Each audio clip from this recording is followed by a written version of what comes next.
Supergirl gets married? Legends go to Camelot. It's only a set. And all the evil ladies team up on Arrow. We're going to talk about all that and more as we review all the DCCW TV shows.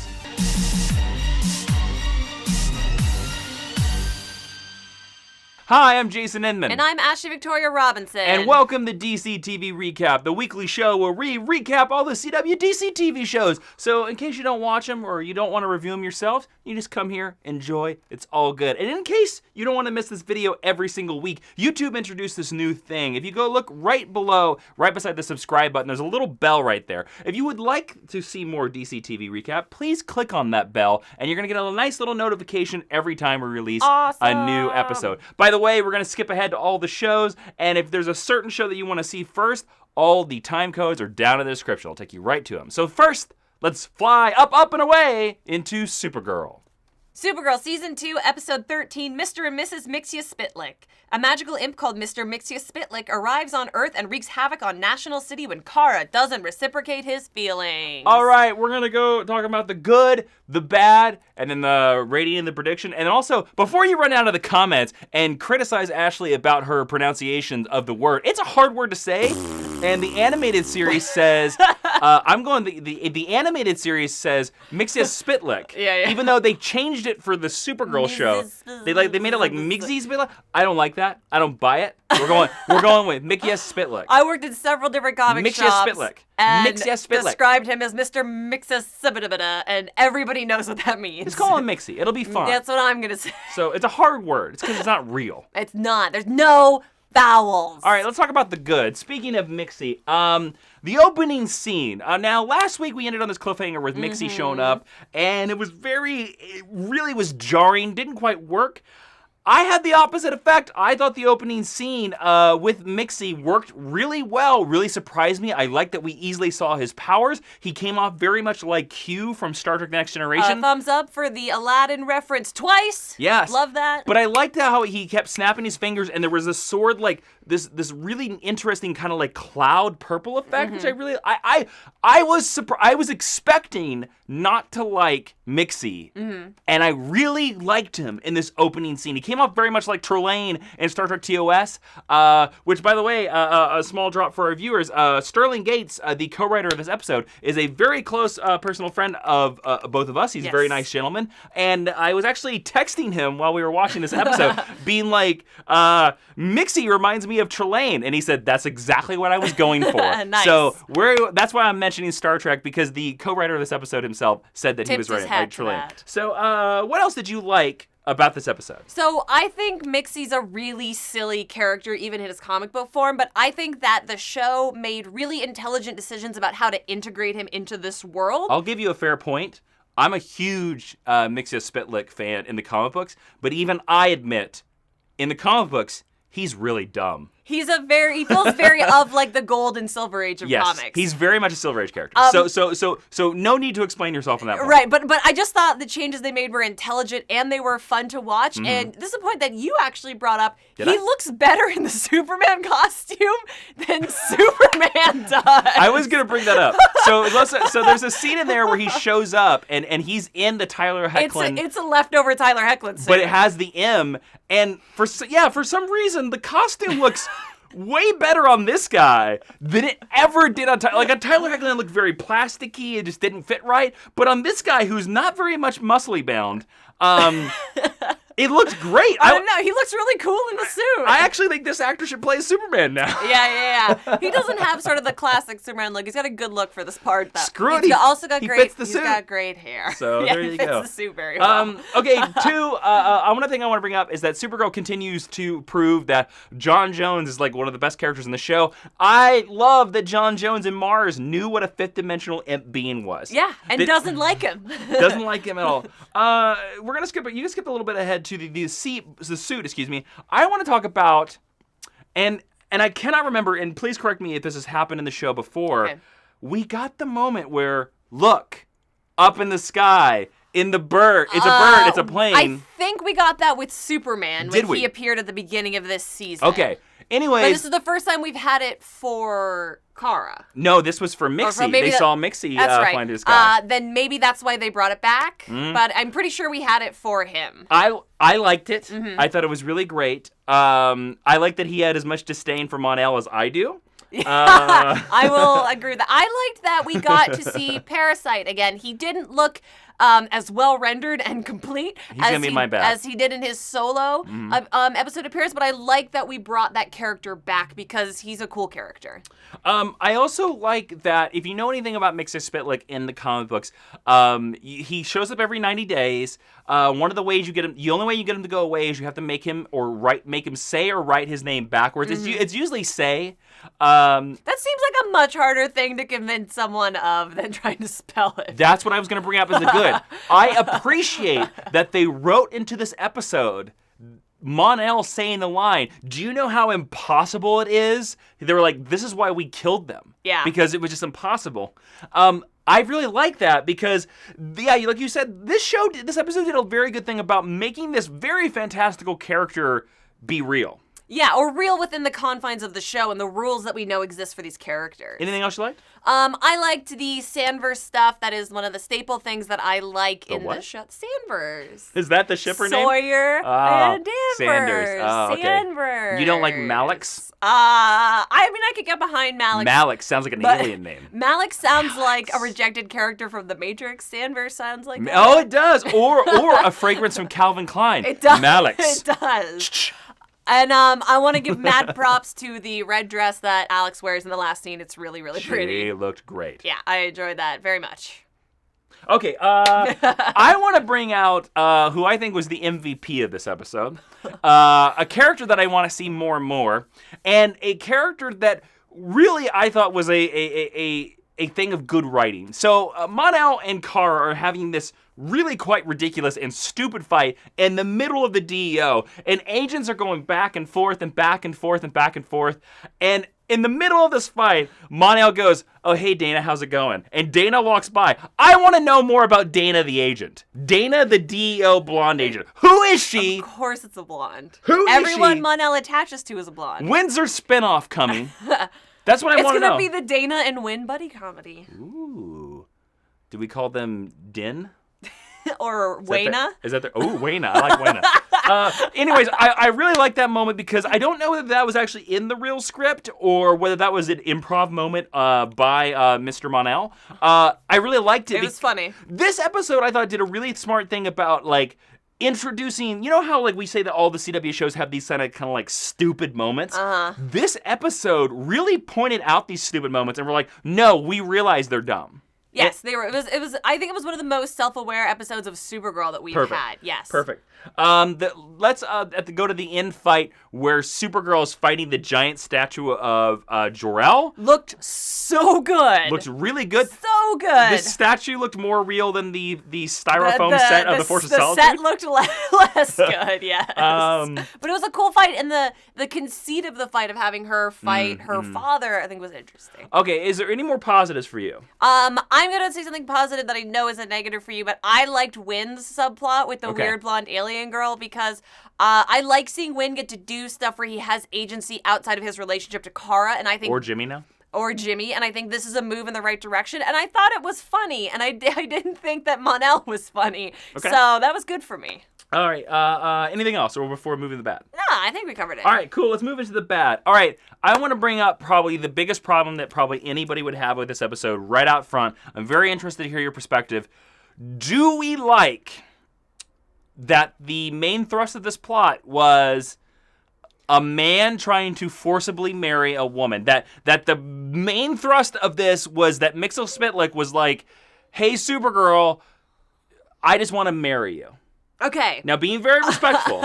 I have thoughts about this because not only is that the construct of the episode, but the other main thrust of the episode is hey, I'm this guy who's been a total dipwad the entire Talking time. about Mon-El? Okay. And a misogynist, but we kissed once, but like, girl, you better get in your place. Like, she has two men who are terrible for her. And several times they did have Mon-El even name-checked. He even claimed to himself. He says it in a line of dialogue. Being self-aware, though, doesn't mean anything if you don't fix your problem. True. I'm just pointing it out. I'm just pointing it out. From a metatextual writing standpoint, I like the idea of having Kara fight against those two institutions and the idea that you're only good for marriage. Yes. So I like it in that respect. I liked it less watching it, but also because I don't like Kara and Mon-El together. Also, and that's a big part of this episode. Also, fair point. You brought up the thing about the two men. She beats both men at the very end. They even look alike. Like she's able to trick Mixie. And Mon-El. And Mon-El's like, you can never trick him with his own word, and then she does it. But Mon-El also doesn't think that like Kara can handle Mixie, even though she's proven to herself infinitely more capable than him at every turn. This is what I will say about this. I think that there might have been a better Mixel-Spitlick storyline to do. It is a little too on the nose. Yeah. To hey, we have the show about the girl. Let's make it about her getting married. I mean, every time we introduce another straight guy on the show, they have to be sort of a love interest for her. But I will say that this is, for me, this is a very nitpicky thing to talk about with her. But again, it was the main plot line, so I felt that we had to mention it. I also felt like this, I know like Valentine's Day was on Tuesday last week, but like this episode should have aired last week. Well, should have aired closer to Valentine's Day. This was another bad I had. Which I know is a networking thing and is, again, a really nitpicky problem. This is the thing that I was going to bring up. A lot of the scenes were about Valentine's Day and very much about, like, we must celebrate Valentine's Day. Like a week past. That bothered me. I mean, especially a couple weeks ago since we had a Legends episode in February celebrate Christmas. Yeah. CW needs to get the calendars rolling a little. So I didn't really like that. Parasite, when he showed up, I like that he showed up, but the special effect looked really, really bad, really rubbery. Yeah. You said that you liked Wynn and Lyra. I did. I did not like this at all. Get out. What was the point of this scene besides just getting Wynn laid? Nobody can answer that question for me. It was funny. Getting Wynn laid was the only point of those scenes. There is no narrative thrust to that story. Exactly. And we don't learn anything about Wynn in those scenes besides Wynn is nervous around women. By the way, we knew that in season 1. Well, I don't know. Maybe it's that he's finally moved on from Kara. I don't know, because Jimmy sure hasn't. Even though he sure does say he has. Yeah. I just... We've been on a hot streak with Wynn about doing really cool stuff. Yeah.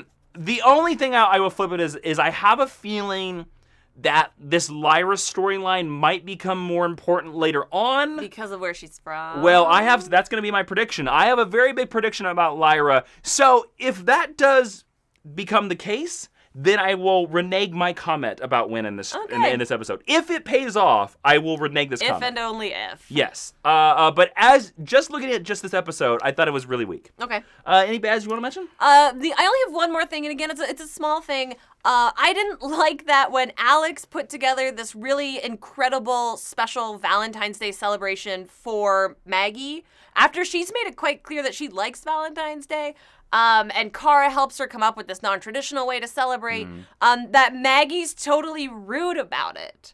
And she sort of expects that this throwaway comment that she makes about not liking Valentine's Day, which is the same comment that everybody, including myself, on the face of the planet has ever made about Valentine's Day. She expects that Alex is supposed to infer this thing and then throws it back in her face. I just thought it was an overreaction. Sure. The story that she gives and the more we learn about her character that comes out of that is interesting and it's good storytelling, but she could have been a little more polite about it. I want to bring in a couple other things. Okay. A Hamilton joke, don't throw away your shot. Wah, wah. I appreciate the Aaron Burr love, though, because I like Aaron Burr. I appreciated that joke of it, actually. I did. There was a scene where Kara was talking to Mon-El, and suddenly she was just like, I'm Mary Mixel-Spitlick, get her with it. Oh, yeah. Kind of came out of nowhere. And then lastly, there were a lot of crazy pop culture references to this. Kara even quoting 1989's Batman, you want to get nuts? Let's get nuts. Completely knocked me out of the episode. Anyways, let's go straight to rating. Mr. and Mrs. Mixel-Spitlick. Yes, I'm still saying it that way. I don't care if that's the right way. Out of a rating of 1 to 5, 5 being the best, 1 being the worst, what would you give it? I think this was a pretty good episode of Supergirl. I can't pronounce the main villain's name. Mixia Spitlick. And I refuse to learn how to, so I'm going to give it 3 out of a potential 5. Oh, I agree with you. I am as well giving a 3 out of 5. I think this is a solid episode of Supergirl. When they were originally said that they were going to introduce Mixia Spitlick, I had visions of how Howie Mandel played the character in Lois and Clark: The New Adventures of Superman. Go Google it. And I was really worried. But I thought they pulled it off. I actually want Mixie to come back next season. He will. I want Mixie to come back once a season and play Kara with a different thing. He could be the Q of Supergirl, and I'd be fine with that. So I hope he shows up wearing the same costume. This is a really solid episode of Supergirl. It is. And like you said, probably the most self-aware episode of Supergirl that I've seen this season. Yeah, we could use some more of that. So, all right, let's go into predictions based on this episode. Ashley, where do you see Supergirl going? I see Supergirl going to a place where Mon-El is going to continue to lecture Supergirl, and she is going to have to throw back in his face that she managed to beat the fifth-dimensional imp and he didn't, and that is going to be something that they fight about, even though they continue to kiss each other's faces in the coming episodes. But I am hoping that by the time maybe a more Legion-based revelation comes along, maybe they'll decide not to be together. So I think that they're going to break up. I think this particular incident is going to be something that is a point of contingence between, that's not a phrase, their relationship. Point of contention. I think it's a bone of contention is actually what I wanted to say. What do you think is coming up for Supergirl? I think Lyra is a member of the Legion of Superheroes. That'd be cool. Lyra mentions that she's from Starhaven. If you are a Legion of Superheroes fan, you know that there is a member of the Legion of Superheroes from I wrote it down, Starhaven. It's Dawnstar. She is the Legionnaire who has angel wings. Yeah. And sort of looks Native American. I don't think that they're letting that Starhaven sit. I think that this is a definite connection. I think Lyra is from the Legion of Superheroes.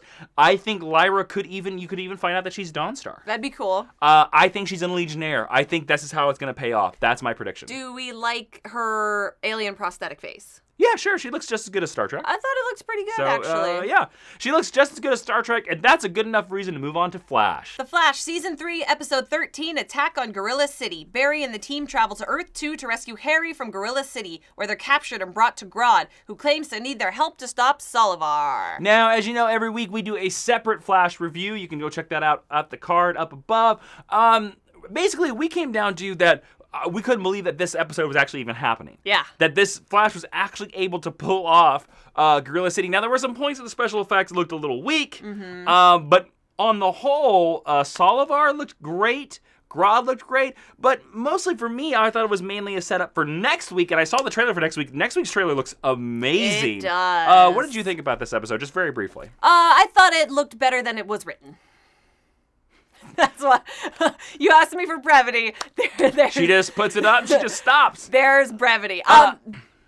Go ahead. I don't know if you're being more brief. You'd put this pause on it. A gorilla pause on it. The gorilla pause. But if people want to know more about Gorilla City, you can help them out, can't you? That's right. I did a quick video over the weekend called Gorilla City Explained. You go click up that card up there, and it'll take you right to that video. And it's just basically everything you need to know about a little bit of history, how Gorilla City has changed, other kinds of stuff like that. By the way, I also like that they're called Attack on Gorilla City, Attack on Central City. Anyways, the trailer for next week looks really good. But speaking of other trailers, let's move right into Legends. Legends of Tomorrow, Season 2, Episode 12, Camelot 3000. The Legends continue their quest to find the Spear of Destiny before the Legion of Doom get their hands on the pieces. Their first stop is the future, after which they travel to Camelot to find Stargirl guarding a piece of the spear. Camelot! Camelot! Camelot! It's only a model.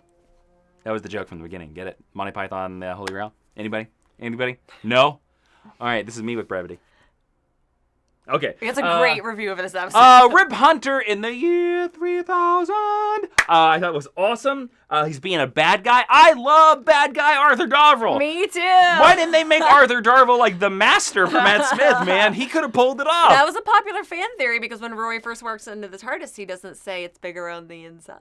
Really? I didn't know about that. I knew that the entire time. This just became a Doctor Who recap, everybody. By the way, we are going to be doing Doctor Who recap, so get ready for that. Tell us if you're excited about that down in the comments.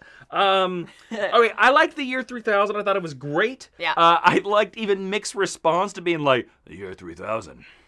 Do they have booze here? Yeah. Professor. Look, he's got his priorities laid out. He's very. All I want is a beer. You know when you do an impersonation of him, you squint your eye. You have to. Shut up, Professor. He's Now always grunty. Now say haircut. I don't like haircut. But I'm not gonna let him die. Exactly. Okay, what did you like from this Best episode? line in the We don't want to turn this into the Mick Rory impression. We could, because I didn't like very much of this episode, other than what you covered in the year 3000.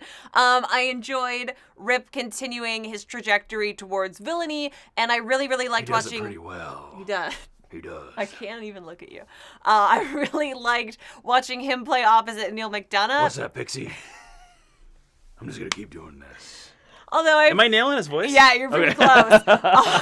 Although I feel like Damien Dark's frustration with him builds throughout the course of this episode, and I was really waiting for him to just backhand him by the end of it. You know, there was a moment in this episode that I thought that Rip Hunter was actually going to beat the crap out of Damien Dark and take over the Legion of Doom. I would have been down for that too. Because he's smarter than all three of them. He is. Yeah, totally. But he's kind of mind controlled right now. I'm sorry. I really liked this episode a lot.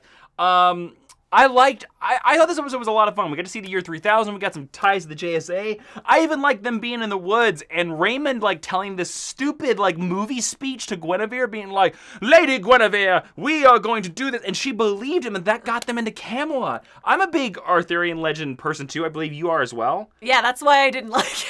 Oh. I have a big problem with Legends episodes when they go into medieval, Renaissance, and older. Because we've only seen that once before, I believe, in the first episode of the season. I didn't like it. We didn't see medieval in season 1, did we? I don't believe so. I don't think we did. I'm gonna save the rest of my comments for my bad. Save it for the bad. I just don't think they do it well.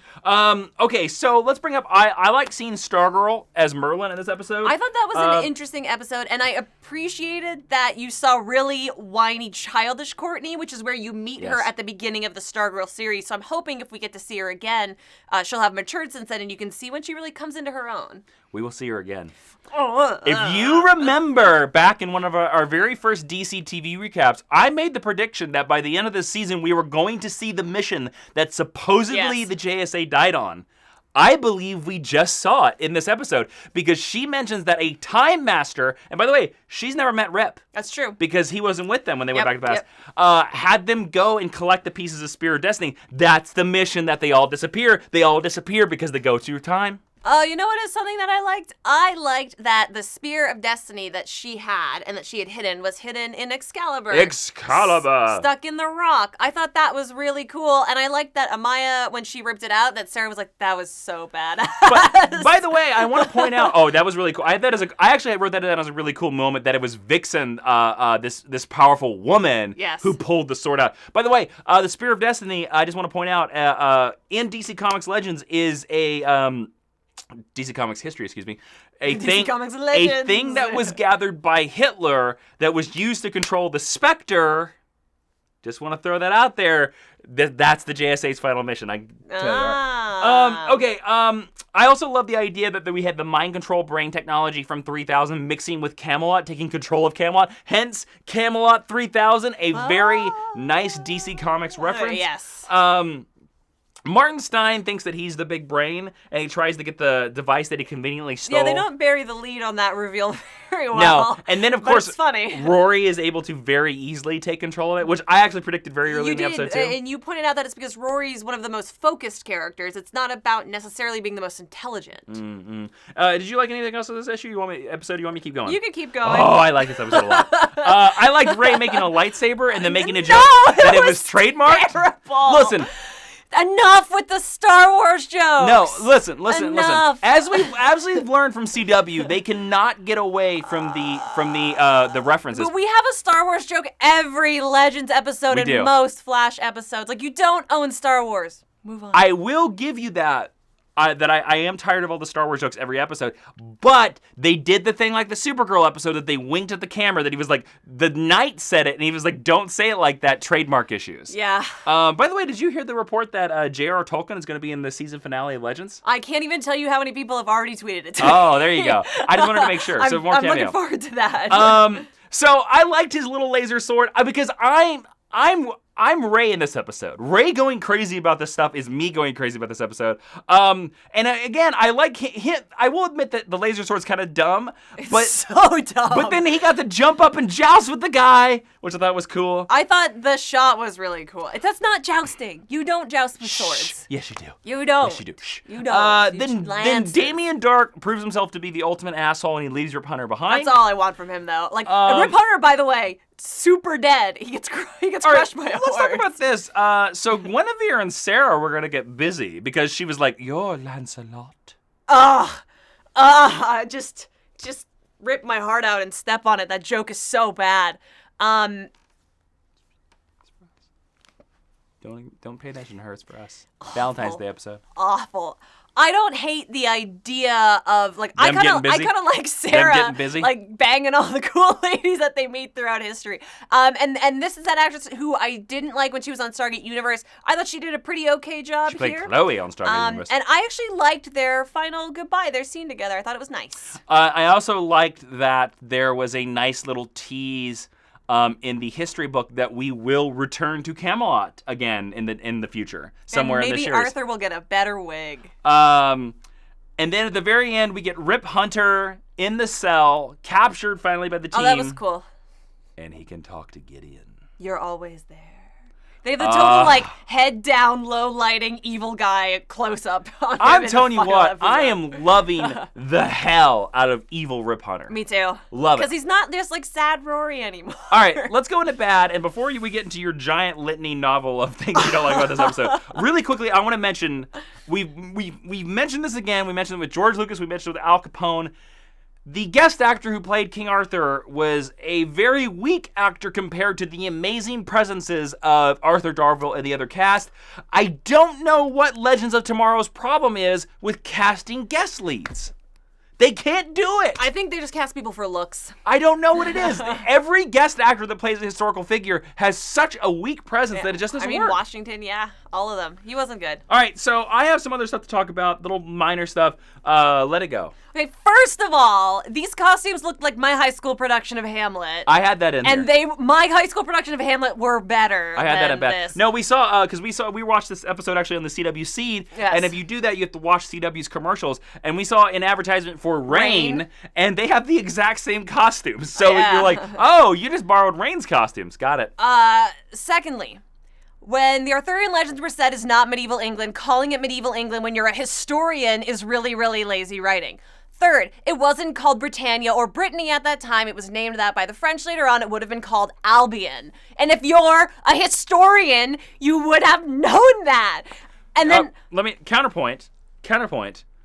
We know that Ray's an idiot. It's not... No, not Ray. I mean, Nate. It's not right. We know that Nate's an idiot. Nate is an idiot, but he's supposed to be this amazing historian So maybe... who loves Arthurian legends. Maybe his stupidity covers for that. All right, continue. And then, why do we only get one night of the round table? And it's Galahad. It's not even like a good night. It's not Gawain. It's not Lancelot. Isn't Arthur considered to be a knight of the round table? He's the king, though. But There's like 9 knights of the round table. Okay. You get one, who was actually probably of the, like, Camelot crew, probably the best actor. His scene with Ray was kind of funny. Ray was stupid in this episode. Nate was stupid in this episode. Amaya was stupid in this episode. Why were they stupid? Okay, because that's a... If you're gonna call those actors as stupid, explain why. No, I'm not calling the actors stupid. I didn't like the way the characters were. Okay, so we've done this with Ray a couple times, which I don't understand because Ray is supposed to be this incredibly intelligent, erudite scientist who's kind of a goofball, and I get it because like that's the charming, disarming thing that we did with Felicity, so we're gonna do it with this other character. In several episodes, we've had him be so focused on this thing that he's a fan of that he can't see outside of his little fan box, and I don't know if that's that's supposed to be a clever metaphor for the audience. But if so, it's not that cleverly done. I think it is. And then B, you reduce his intelligence to that of a teenager, which makes him effectively useless. Wait. I'm going to counterpoint you there, because how did that reduce his intelligence? Because he invented a laser sword in the middle of a battle. First of all, not proving possible. his intelligence. Second of all, second possible in this universe. He stays when they should have left. They got the thing they needed. They completed their mission, and he's like, "Nope, I'm going to be a knight like when I was 4." All right, Get on the Wave Rider and leave. I'm going to counterpoint you again here. He was not the only member of the Wave Rider that said that we should stay here and help these people. But he's the only one who didn't follow Sarah's orders and who defied Except her for Rory. and stayed. Rory was going to go out there and help him. But he hadn't. He still showed up for the meeting that they were going to have. To counterpoint your point right here, I was going to bring up, Sarah decides to just leave Ray. She's like, okay. They should have. Now, I am going to call that a ridiculous reason on Sarah, because not 5 episodes ago, we had Sarah so obsessed with rescuing Martin Stein that she gave up Rip Hunter to do it. Yes. But in this episode, she grabs the spear, excuse me. The spear of destiny. Yeah, and she's just like, I don't care about Brandon Routh. I mean, it's not in her character and does not fit her character for this entire season. It's inconsistent storytelling. It is inconsistent. But he effectively grounds the crew because he wants to live out some pre-adolescent fantasy. That is not what that character would have done. That is not the conceit of the character on the show. No, he does. And it infantilizes an adult. But he does have the line to Nate, because Nate is the guy that tries to get him. Nate says your exact same argument to Ray. And Ray says, I'm not going to let these people die. He makes it real. So yes, it starts out like a fantasy, but by the end of the episode, now the part of the episode where it does go too far, because here's a weird thing. With Ray, I agree with you. At the very beginning, it does become fanboyish. But in the middle, when he's like making the laser sword and he's going in the battle, he's like, no, I'm doing this for the people. The point where it goes back to fanboyishness is when he jumps on the horse and rides after Damien Dark. Also, he can't wield a broadsword. He's never wielded a broadsword. Much less one that is magically a lightsaber, so he's gonna die if he stays. He should have died, because I'm gonna bring up this is my last bad thing, that is a ridiculous thing that Ray does in this episode. Ray tries to fight Damien Dark. Okay. He should have died. What do we know about Damien Dark? Damien Dark was a member of the League of Assassins, trained by the League of Assassins. It took Oliver Queen, who is by and large the best skilled hand-to-hand fighter in the CW universe, a whole season to beat him. Now, I know right there you're all typing in the comments, but Damien Dark had superpowers. Okay, take away superpowers. Even then, Damien Dark in the 1970s is a League of Assassins, is on equal footing with Sarah, with Nyssa, with Malcolm Talia. Merlin. Yeah. Remember, Oliver took an entire season to defeat Malcolm Merlin. And then had to defeat him in like 2 more seasons. Yes. So Ray, who has no combat training. Yes. Beats him and takes his sword away? I don't think so. I do not think so. No, I do not. That's something that I don't buy. I just don't think that a man who is supposed to be this intelligent man of science would have just stayed behind because he liked a movie when he was a kid. I think he gave his reason for staying behind. It wasn't good enough for me. Okay, it wasn't good enough for you, but I'm telling you, I'm on his side, because Sarah was just like, screw him, let them all die. And I don't like his character super much, so I was like, maybe he will die. It'll be fine. Well, see, that's what I think is tinting your perspective. And then here. Nate is the same thing. Again, Nate is supposed to be this very intelligent historian. We've had moments in the past where his knowledge has been integral in solving the problem, in dealing with this period. He offers nothing to this time period. In fact, he gets stuff wrong. He gets stuff wrong a lot. He only exists to fight with Ray, and he doesn't even do that well. No. So, and then Amaya, all Amaya gets to do, besides pulling the sword out of the stone, which is very cool, is have a little domestic dispute with Nate, which immediately takes her character and weakens her when she's one of the strongest female characters on the show. So I take issue with all 3 of their characterizations throughout this episode. There was very little good in this episode for me. Cool. Let's move into the rating then. What would you give this 5 to 1? 5 being the best, 1 being the worst. I mean, if I could give it a half, I'd give it a half, so I guess I'll give it 1. Wow. You think this is the worst episode of Legends of this entire season? Over the Civil War episode? Yes. Holy crap. At least the Civil War episode had some morality to it, and it had something to say about the time period. There's nothing here. They don't get it right. It doesn't look good. Everyone acts dumb. It was a bad episode. I completely disagree. I'm giving this a straight up 5. Because, again, this does what Legends of Tomorrow is set up to do. More so than that stupid Star Wars episode. Star Wars, oh. Where we spent the entire thing rewriting Star Wars because we had to save George Lucas. This one goes to a time period, has fun with the time period, gives us a cool DCTV. I didn't make fun during your rating, so please don't do the same to me.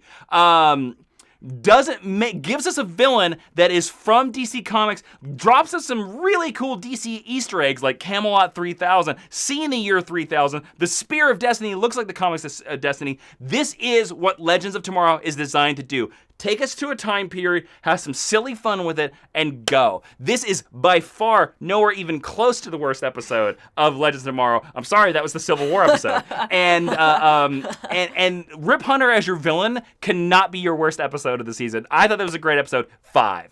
Legends is on fire right now. All right, let's talk about predictions right now. What is your prediction going forward for Legends of Tomorrow?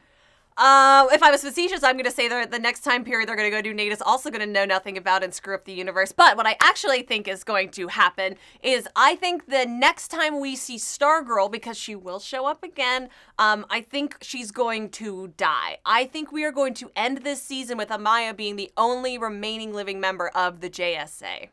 That is what I think is going to happen. What do you think is coming down for Legends? Well, I think our next episode is a bottle episode. I think it's going to be them all entirely on the ship and Rip Hunter hunting them. I think that this is the episode where Rip Hunter is going to become good. I think he's going to touch the piece of the Spear of Destiny, and it's going to correct his brain, and we're going to learn more about that mission. I do think you're right. I think Vixen's going to be the only surviving member of the JSA because then that will make her join the team. I also think this is Heatwave's last season on the show. I think him standing up to Sarah is proof positive that he is done. I think when Leonard Snart comes back to life, and I think he's going to come back to life, Heatwave leaves the ship like that. Lickety-split, really quick, just like Arrow when he shoots his arrows. So let's talk about Arrow. Arrow, Season 5, Episode 14, The Sin Eater. 3 of Oliver's old foes break out of prison and form an alliance. Meanwhile, Lance is confronted about an old partnership. Okay, let's talk about the good and the bad. First off, good. I thought it was interesting to start the show with John and Oliver in the car and them talking about being a body man. And it made me bring up a question. Shouldn't Oliver just hire John to be his body man? Because John hasn't had a job since season 2. Since Argus. Well, he didn't officially work for Argus. The last job he had was when he worked for Oliver Queen, but then Queen Industries went bankrupt. So John has been jobless. Well, since the Army. The Army's a job, sorry. Okay, but what is John doing for money? Why doesn't Oliver just hire him as the mayor's bodyguard? I'm assuming Lila makes bank. If you don't want John, though, like, if you don't want to turn him to be like the bodyguard or the driver again, I can understand that, but clearly, if he can get Renee a job at City Hall, you can get anyone a job at City Hall. So it kind of seems weird that Diggle's just, I don't know, maybe he's a stay-at-home dad. Maybe it's more progressive than we think it is. All right, but he needs something to do. All right, what else did you like from this episode? I liked the reintroduction of these 3 female characters. Okay. Now, I'm not the biggest fan of Cupid, but I like the idea that we are taking these 3 characters from different parts of Arrow's history. We even have the joke about, didn't you put away China White like ages and ages ago? Well, we haven't seen her since season 2. So, and Oliver says, yeah, I've put her away a couple times. I like the idea of not only seeing them again, but seeing them team up, also because it leads to a really cool fight with all of them at the end. And I really liked having Kelly Hu back as Chen Na Wei, or China White. As they call her, because I just think she's really fabulous. China White also is a old school Green Arrow villain, so anytime China White pops up in the show. By the way, China White appeared in the second episode of Arrow. Ever. She was the second villain. So, like, anytime she pops up, I actually miss her. I assume it's because of her busy schedule. She's very popular. She works all the time. Yeah, so that's why I assume why she hasn't been back for a while. Can't wait for Bronze Tiger to come back. Let's talk about Mr. Terrific looking like he does in the comics. Oh my god, he looks so good! They put some white into his costume now and some red, and he said that, like, his new Kevlar piping to, like, protect him since he's in the field. Sure. I don't care. It looks awesome. It does. And I love that he now looks like the action figure that I, in fact, gave Echo Kellum on the Collider Arrow show. There you go. So there you go. Also, I like that we connected back to Tobias Church. Let's talk about Lance and Oliver talking about the code name of Black Canary. I really liked that scene. Also, I really liked Lance kind of following Oliver around in his Green Arrow get up. This is a scene that if you had told me in season 1, I would have been like, we're never going to see that scene. Yeah. But it comes off as very Commissioner Gordon and Batman, Yeah, and it's cool. I dug it. And then also, when Oliver finds the 3 ladies, he of course pops off, "You have failed this city." So good. You always go up a point in my rating every time he says that. What else did you like from this episode? I'm also pretty sure that they shot that entirely on what used to be the Verdant set because it has the same staircase in the back. Okay. That used to be part of the It looked club. a little smaller than that club, but okay. It could have been. It could have been the angle that they were shooting at, but yeah, the way they used to go up to like Thea's office. But well, I'll talk about it in the bad. I'm gonna save that for the bad. Another set. Anything else? I liked seeing the conspiracy unravel because I like seeing Oliver and the guy with the manicured eyebrows, whose name I can never remember, who's vigilante, and Quentin Lance all doing political drama stuff because they're all good enough to pull it off. And I think it's an interesting side of the show that we haven't seen explored already in the previous seasons. Well, let's talk about something that we have seen in the previous seasons. I liked it when the SWAT team got the information about Green Arrow. They surrounded him. He used like flares out of his bow, and he escaped because the cops versus Arrow is very much like it was in the first couple seasons, and I miss it. It's also very Batman. I really like that. I will say, I didn't like that they did it, Felicity and Thea incriminating the reporter, but I like it because it's a smart solution, actually, for getting out of that problem, to incriminate her so that even if she publishes the story, they can't do anything. Although I think it's interesting that the reporter has a line where Susan, whatever her name is, I don't care, where she says that, someone hacked into my laptop. I could tell it was a chop job. Felicity is not. Does she actually say chop job? She says it's a chop job. Oh, weird. Felicity is not that sloppy. If Felicity hacked into your Especially computer, with their power USB. Exactly.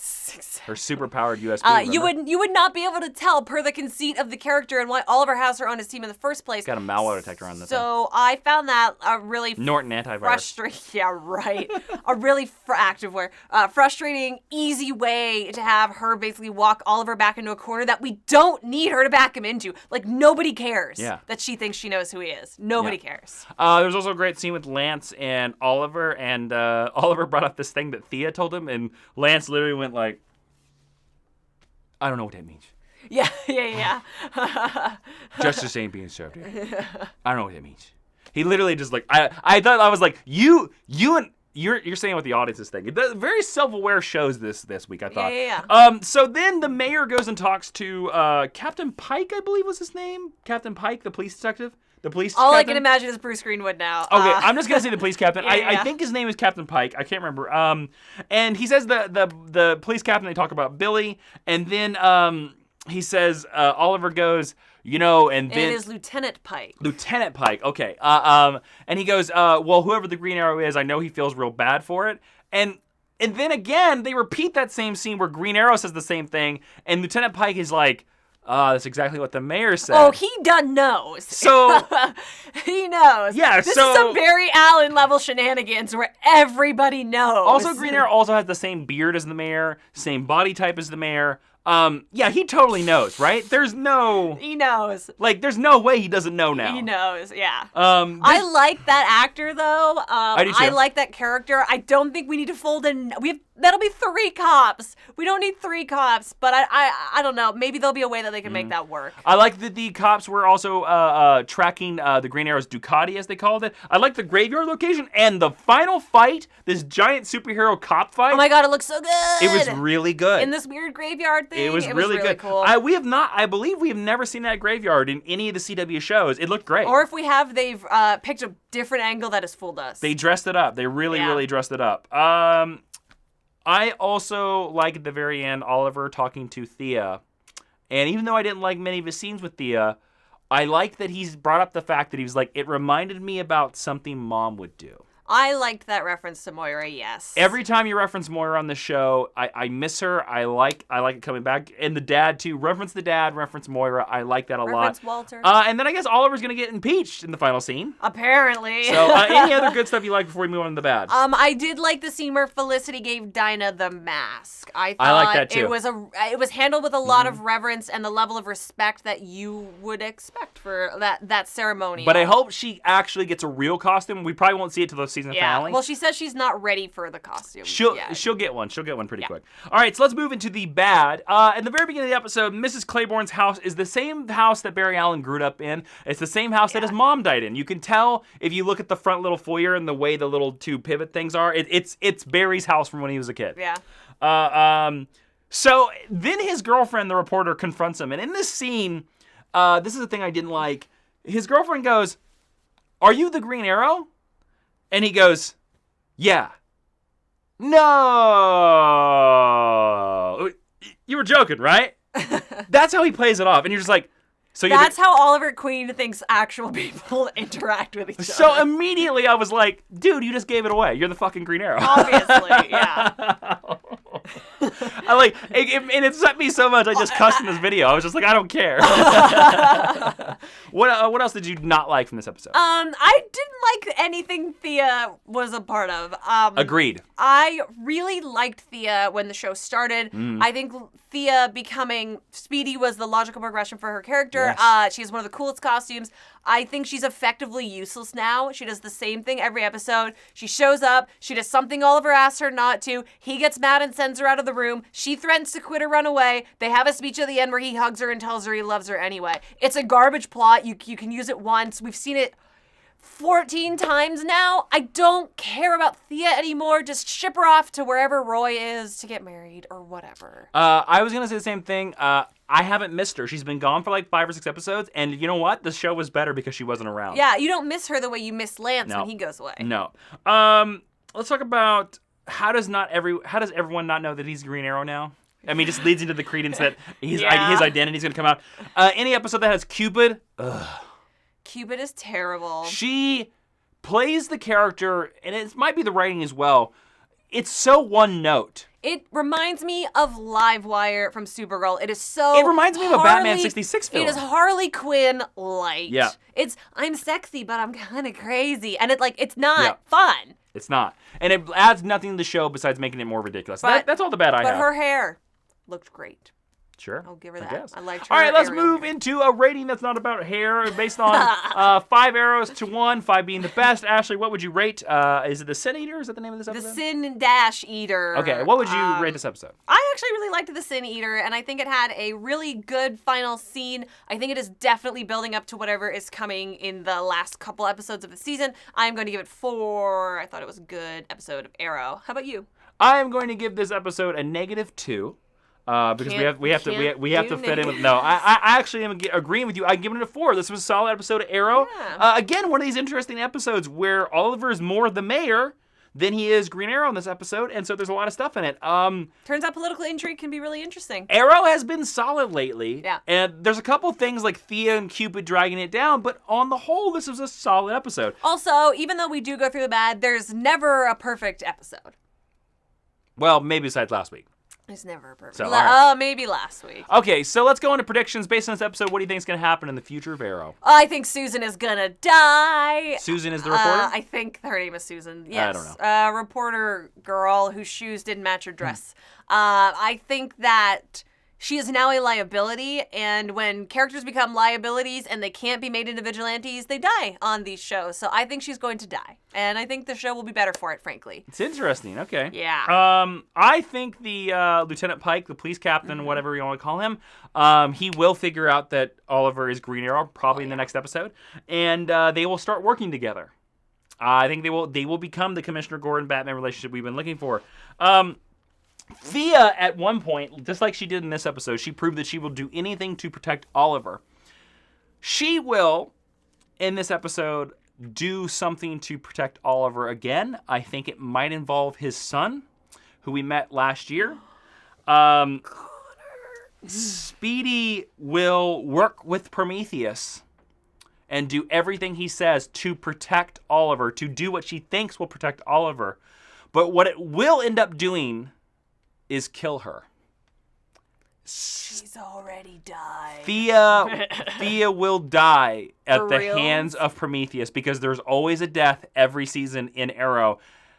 Thea's the death, and Prometheus will kill her. Interesting. Yes. Because I think that will also give us the arc of Thea dying in the finale And then I think we will flash forward or flash back, however you want to call it, to him seeing his dad die again.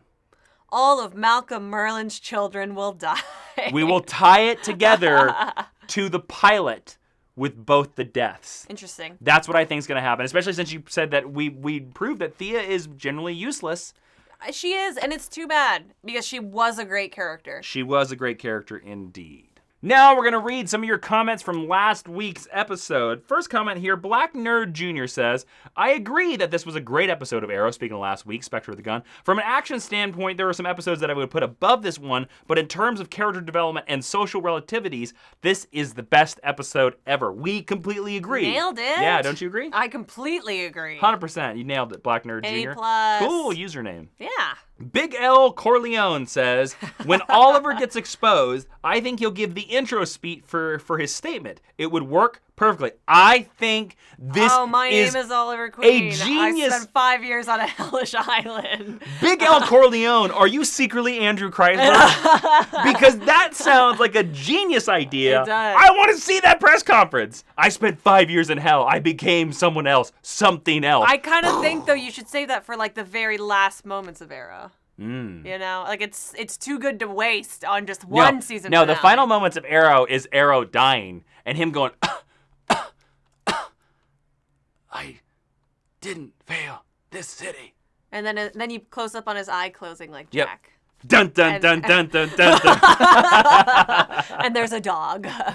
Yep. And a final comment. Last week we were talking about Lex Luthor coming on the show. Iborn XX 1994 says, Jason Isaacs would make a good Lex Luthor. What do you think about that? Too old for this continuity. Really? You think so? Jason Isaacs is like 50 years old. So what?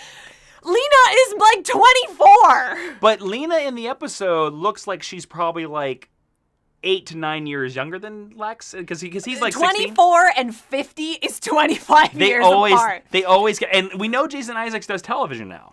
Jason Isaacs is too old for this continuity. I don't care. Jason Isaacs, we should just Photoshop him into the DC cinematic universe. He would be a great choice. I think someone who's age appropriate who would be a great choice. Yeah, you have a choice? Who just got cast on a Marvel TV show is the little nugget who plays Ramsey Bolton. I think would be a great choice for this show's Lex Luthor. I don't see him as Lex Luthor at all. Get out. At all. Do you have a choice? I think he would make a great prankster, which is a great Superman villain. If you know that Superman, he would make an amazing prankster. Okay, if you're saying Jason Isaacs is too old, he's like 50. I don't care. He's such a great actor. He's too old. I would love to see him on it. I mean, you might as well cast Avery Brooks because he's also bald. I'm trying to. I had a choice, but now I completely left mode because you're talking about the age thing again. Oh man, I don't have a strong choice. I did. I completely lost it now. Sorry. I don't know. I don't have a strong choice for Lex Luthor. I think Jason Isaacs would be freaking amazing. So no, I don't have another choice now. That's okay. It's completely gone. It left my head like the arrow is going out of a quiver. There you go. So let us know down in the comments what you thought about our theories. And if you write a great comment, we're going to read it on the video next week. And don't forget to click subscribe while you're down there. And don't forget to check out our video explaining everything you need to know about Gorilla City. If you want to be a monkey just like us, go watch that video. Also, thanks for watching. We'll see you next week.